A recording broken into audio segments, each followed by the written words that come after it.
आज के कार्यक्रम में आपका स्वागत। आज हम लोग फिर बात करेंगे कि ये डिसइंफॉर्मेशन और डेमोक्रेसी और मोदी।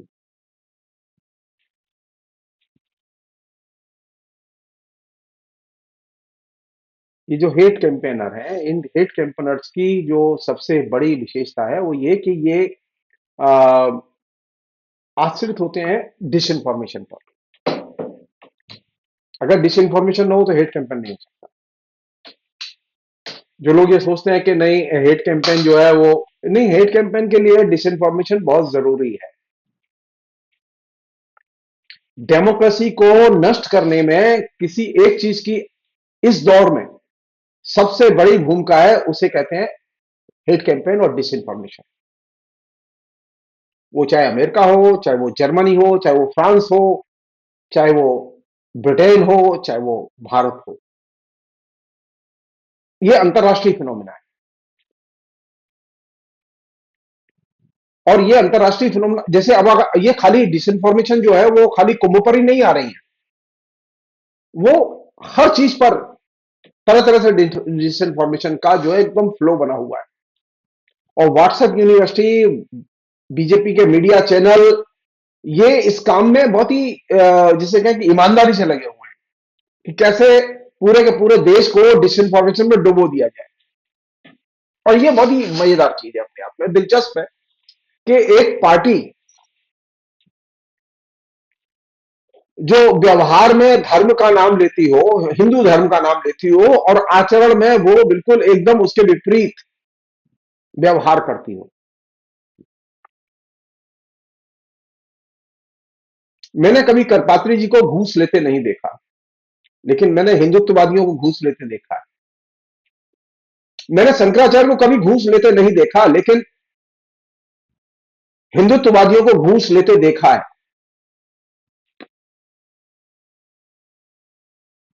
एक अच्छा हिंदू वो भ्रष्ट नहीं हो सकता। मैंने विवेकानंद को घूस लेते नहीं देखा, कहीं नहीं मिलता। दयानंद सरस्वती को घूस लेते नहीं देखा, कहीं नहीं मिलता लिखा हुआ। ये जो नया जो हिंदू पैदा हुआ है, इस नए हिंदू में जिसका के सबसे बड़ा संगठन है आरएसएस, जो कि अपने को हिंदुत्ववादी होने का दावा करता है, उस आरएसएस की ब्यूटी है कि वह हिंदुत्व के कोर में जो जीवन मूल्य है, उन जीवन मूल्यों में से किसी को नहीं मानता। और नरेंद्र मोदी उसके आइकॉन है। लेकिन इंफॉर्मेशन तो आपको दी नहीं गई, कभी धर्म के बारे में, कभी हिंदू धर्म के बारे में। हाँ, डिसइंफॉर्मेशन जरूर दी गई। जैसे ये डिसइंफॉर्मेशन है कि पहली बार 144 वर्ष में ऐसा कुंभ आया है। इसे कहते हैं डिसइंफॉर्मेशन का बम्बार्टमेंट। कहीं किसी भी अरे आप ये यहां से सोचिए, कुंभ सैकड़ों सालों से चला आ रहा है। किसने कैलकुलेट किया? किस आधार पर कैलकुलेट किया?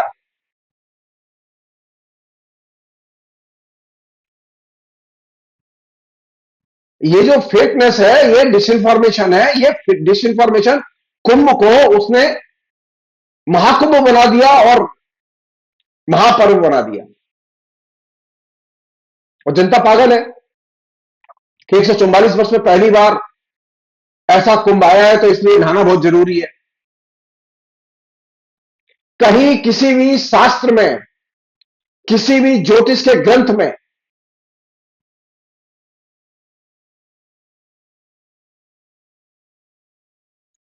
ये जो महान 144 वर्ष वाले कुंभ का जो योग है, उसका कोई उल्लेख नहीं। इसे कहते हैं डिसइंफॉर्मेशन। और डिसइंफॉर्मेशन के आधार पर आप एक इवेंट क्रिएट करते हैं जिसमें कई करोड़ लोग पार्टिसिपेट करते हैं। और ये चीज यानी 144 वर्ष के बाद कुंभ आ रहा है, तो कुंभ का एकदम फ्लो बना हुआ है। 144 वर्ष के बाद पहली बार ऐसा योग आया, 144 वर्ष के बाद पहली बार ऐसा योग आया। ये जो फ्लो है, ये बेसिकली डिसइंफॉर्मेशन का फ्लो है, इंफॉर्मेशन का फ्लो नहीं है।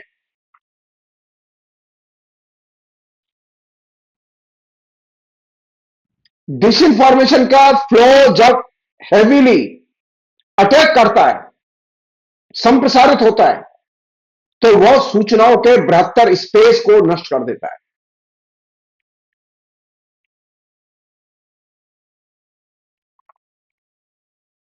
तो कुंभ कब होता है, कैसे होता है, क्या होता है, इसकी सूचनाओं का जो पूरा का पूरा भंडार था, उसे उसने एकदम अपदस्थ कर दिया। और आम जनता को, जैसा कि डिसइंफॉर्मेशन की आदत है, मोदी और योगी ने महाकुंभ के नाम पर एकदम डिसइंफॉर्मेशन से जनता के दिमाग को भर दिया और जनता के मोबाइल को भर दिया और जनता को डिसइंफॉर्मेशन का आदी बना दिया।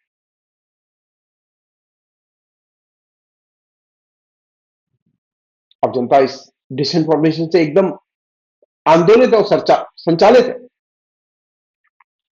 ये वैसे ही है जैसे गणेश जी दूध पी रहे थे।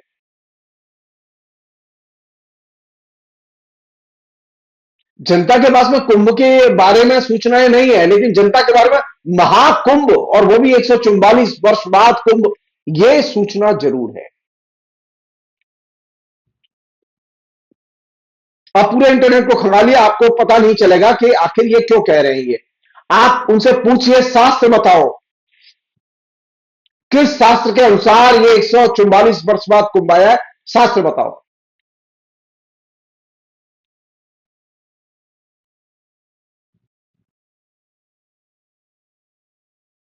तो डिसइंफॉर्मेशन के कैंपेन की एक दूसरी बड़ी विशेषता यह है कि वह पूरा का पूरा जो सिटीजन डिस्कोर्स है, नागरिक विमर्श है, नागरिक संवाद है, उसे वो एकदम तहस नहस कर देता है। और सरकार इसके आधार पर फिर मनमाने राजनीतिक फैसले लेने के लिए स्वतंत्र होती है।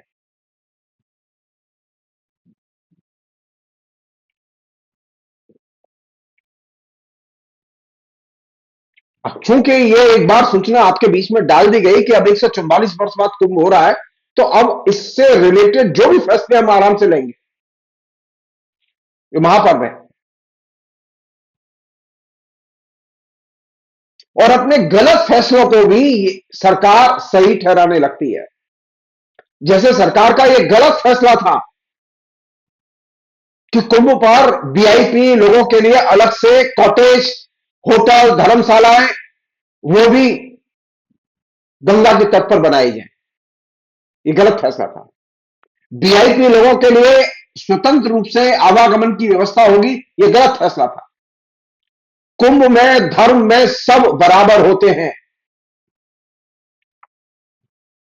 जिस सड़क से भीड़ जा रही है, उसी सड़क से महामंडलेश्वर और अखंडानंद भी जाएंगे, और अखाड़े भी जाएंगे, शंकराचार्य भी जाएंगे। यह संभव नहीं है कि उनको रोक दिया जाए, जनता को रोक दिया जाए और उनको कहा जाए कि आप चलते रहिए, वीआईपी चलते रहेंगे, अखाड़े भी चलते रहेंगे। यह संभव नहीं है।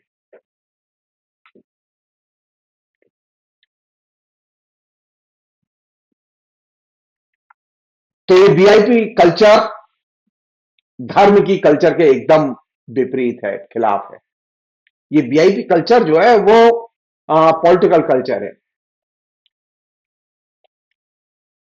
टेंट की कल्चर, गंगा किनारे होटल, रिसोर्ट टाइप बनाने की कल्चर, ये टूरिज्म की कल्चर है। इसका धर्म से कोई संबंध नहीं है, कुंभ के कल्चर से कोई संबंध नहीं है। तो आपने क्या किया कि आपने पहले डिसइंफॉर्मेशन फैलाई और फिर उसके आधार पर अपने सभी गलत फैसले वैध बनाने की कोशिश की और बड़े बड़े नैरेटिव खड़े किए। ऐसे भी नैरेटिव खड़े किए जो कि धर्म का पूरा डिस्कोर्स ही बदल देते हैं। एक और चीज है जो कि मैं बहुत साफ कहना चाहता हूं, वो ये कि जो पॉलिटिकल लीडरशिप होती है, और खासतौर पर रिएक्शनरी पॉलिटिकल लीडरशिप जो है हिंदुस्तान में, उसके पास तो डिसइंफॉर्मेशन का एकदम खजाना है, और वे डिसइंफॉर्मेशन फैलाते ही नहीं है बल्कि डिसइंफॉर्मेशन पर विश्वास भी करते हैं। और जब वो विश्वास करते हैं तो जाहिर है कि जनता भी विश्वास करने के लिए मजबूर होती है। और जनता अगर विश्वास न करे तो उन्हें, जनता को लगता है कहीं ये गुस्सा ना हो जाए, तो जनता छटपटाती रहती है, वो कुछ कर नहीं पाती। और ये जनता की एक तरह से कमजोर और असहाय अवस्था की सूचना है।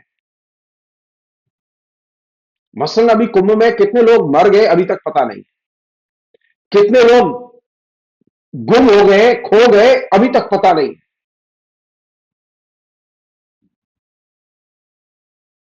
क्यों? क्योंकि सरकार चाहती ही नहीं है कि पता लगे।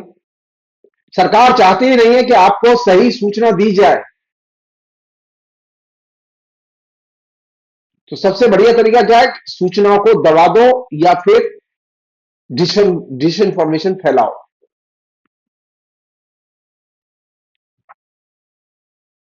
और इसके कारण आम जनता का विश्वास घटने लगता है व्यवस्था के ऊपर से, क्योंकि जनता असहाय होती है, वो कुछ कर नहीं सकती।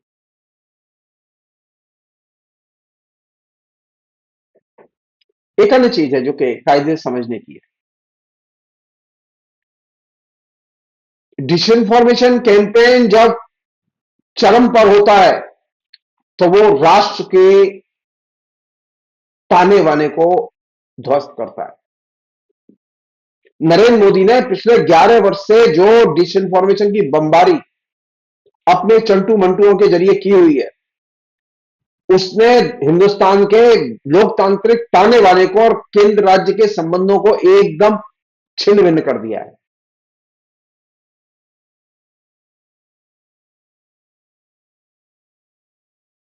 और अगर ये सिलसिला जारी रहा तो ये भारत को तोड़ भी सकता है। सोवियत संघ जैसा यूनाइटेड देश, महान देश, अनेक देशों में बिखर गया डिसइंफॉर्मेशन कैंपेन की वजह से। पूरा का पूरा पूर्वी यूरोप, जो समाजवादी व्यवस्था में चल रहा था, वो डिसइंफॉर्मेशन कैंपेन की वजह से बिखर गया। युगोस्लाविया का विभाजन हुआ, जर्मनी टूटा, चेकोस्लोवाकिया टूटा, और भी देशों में ये तबाही मची हुई। तो डिसइंफॉर्मेशन कैंपेन डिक्टेटरशिप का सबसे महत्वपूर्ण वेपन है।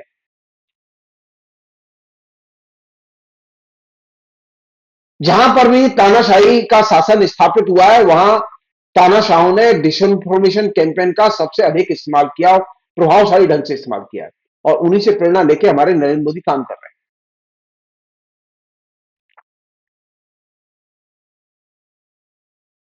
ये जो जितनी भी डिसइंफॉर्मेशन होती है, वे सारी की सारी डिसइंफॉर्मेशन जो है वो आम जनता की बेचैनी और एक दूसरे पर अविश्वास, इसको बढ़ा देती हैं, और जनता का रियल मसलों से ध्यान हटा देती हैं। और यही वजह है कि आम जनता नरेंद्र मोदी की बातों पर विश्वास करती है और रियल मसलों को देखना ही नहीं चाहती, क्योंकि नरेंद्र मोदी का सबसे प्रभावशाली औजार है डिसइंफॉर्मेशन, न कि इंफॉर्मेशन। और वे डिसइंफॉर्मेशन के आधार पर पॉलिटिकल बेनिफिट या फायदा उठाने में सफल रहे हैं अभी तक। और उन्होंने जो सबसे बड़ा काम किया है वो क्या है कि इंफॉर्मेशन का जो नेटवर्क था, इंफॉर्मेशन का जो प्रवेश था, उसको पूरी तरह से ध्वस्त कर दिया है। इससे डेमोक्रेसी और डेमोक्रेटिक प्रवेश एकदम ध्वस्त हो गया है। जो विश्वसनीय संरचनाएं थी, डेमोक्रेसी की, इंफॉर्मेशन की, वे आज संदेह के घेरे में आ चुकी हैं, अविश्वसनीय हो गई। एक अन्य चीज है वो ये कि डेमोक्रेसी में ये सच है कि झगड़े होते हैं, तरह तरह की विचारधाराओं के बीच में टकराहट होती है। लोकतंत्र में सबको बोलने का हक है। अब व्यक्ति की आजादी लोकतंत्र की धुरी है, और इसका फायदा उठाते हुए जो हेट कैंपेनर है वो भी कहते हैं कि हमें भी अभिव्यक्ति की आजादी है। अभिव्यक्ति का की आजादी का मतलब नफरत फैलाना नहीं है। अभिव्यक्ति की आजादी का मतलब किसी दूसरे की अस्मिता पर हमला करना नहीं है। अभिव्यक्ति का मतलब लिबरल डेमोक्रेटिक जीवन मूल्यों पर हमला करना नहीं है।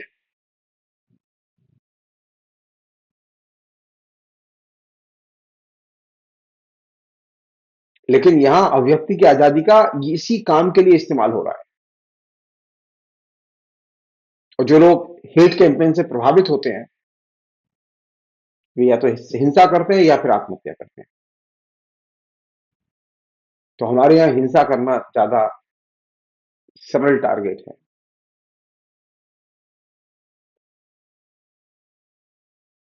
और ये जितने भी हेट कैंपेनर हैं,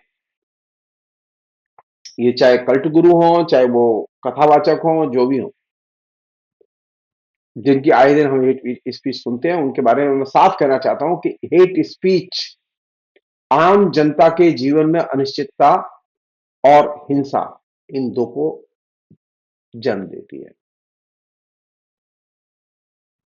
और जितने भी उत्तेजक भाषण होते हैं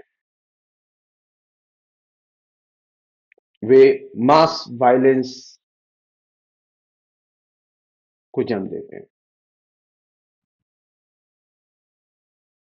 ये जितने भी हिंसक हेट स्पीच देने वाले लोग हैं,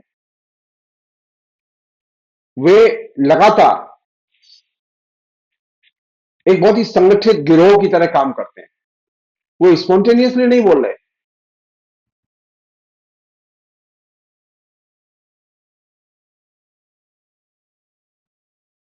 वो सुनियोजित और सुसंगठित ढंग से रहते हैं और सुनियोजित ढंग से बोल रहे हैं।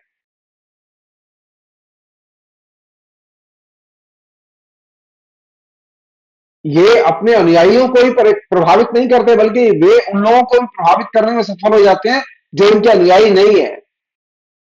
और इस अर्थ में हेट स्पीच देने वाले लोग व्यापक स्तर पर मानवीय क्षति करते हैं, क्योंकि इनके दिमाग में यही चीज होती है कि जो चीजें मनुष्य को नुकसान पहुंचाएं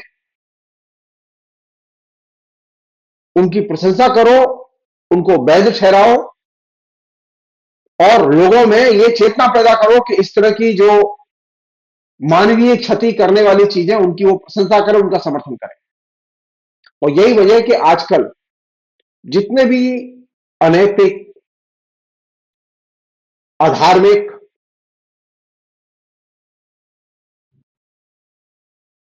लोकतंत्र विरोधी, अल्पसंख्यक विरोधी जो आपको भाषण सुनने को दिखाई देते हैं, वे सारे के सारे भाषण, और उन्होंने क्या किया है कि एक जनता में एक समूह पैदा कर दिया है जो उनके भाषणों को सही मानता है। ऐसा समूह पैदा कर दिया जो बुलडोजर से घर गिराए जाने को जो कि अवैध है उसे सही मानता है। ऐसे समूह पैदा कर दिए गए हैं जो कि मुसलमानों को के खिलाफ में हेट कैंपेन करने वालों को वैध मानते हैं, उनका सम्मान करते हैं।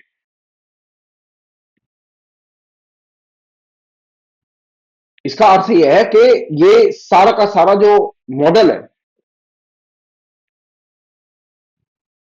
ये लोकतंत्र के खिलाफ है।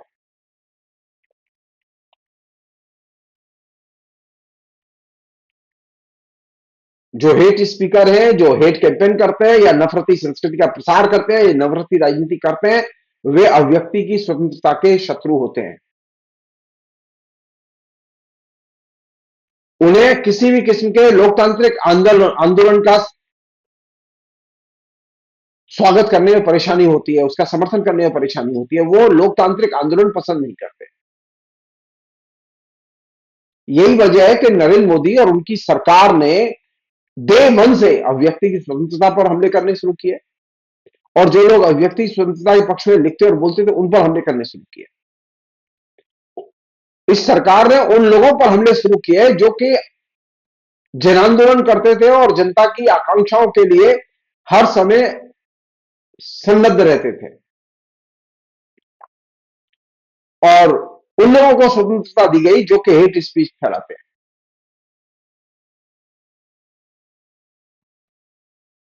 उन लोगों को स्वतंत्रता दी गई जो कि संविधान के खिलाफ है।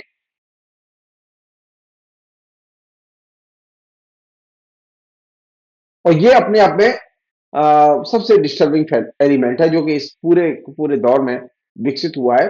और इसका जो आइडियोलॉजिकल अस्त्र है वो है हेट स्पीच और डिसइंफॉर्मेशन। हेट स्पीच और डिसइंफॉर्मेशन को बड़े पैमाने पर आपकी हमारी सबकी आदत का हिस्सा बना दिया गया है,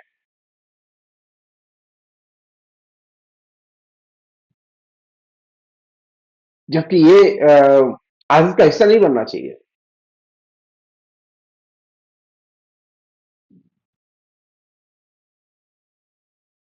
एक अन्य चीज और आखिरी चीज, लोकतंत्र के लिए क्या चाहिए? लोकतंत्र के लिए सही सटीक इंफॉर्मेशन चाहिए, अभिव्यक्ति की आजादी चाहिए, मीडिया की स्वतंत्रता चाहिए।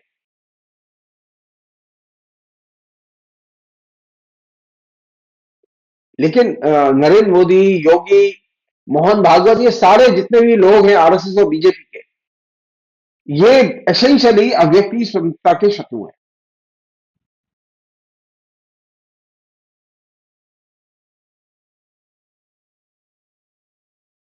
क्यों ये ऐसा करते हैं, इनसे पूछा जाना चाहिए। क्या ये लोकतंत्र के हित में है? नहीं। क्या डेमोक्रेसी को खोखला करना लोकतंत्र का विकास है? नहीं।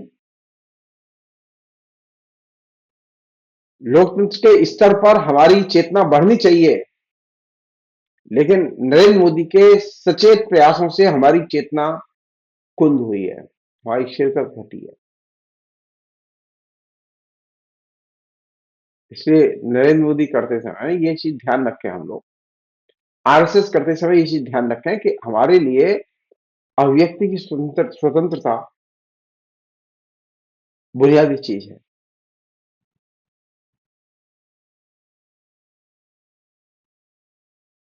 फिलहाल इतना ही। बहुत बहुत शुक्रिया, थैंक यू।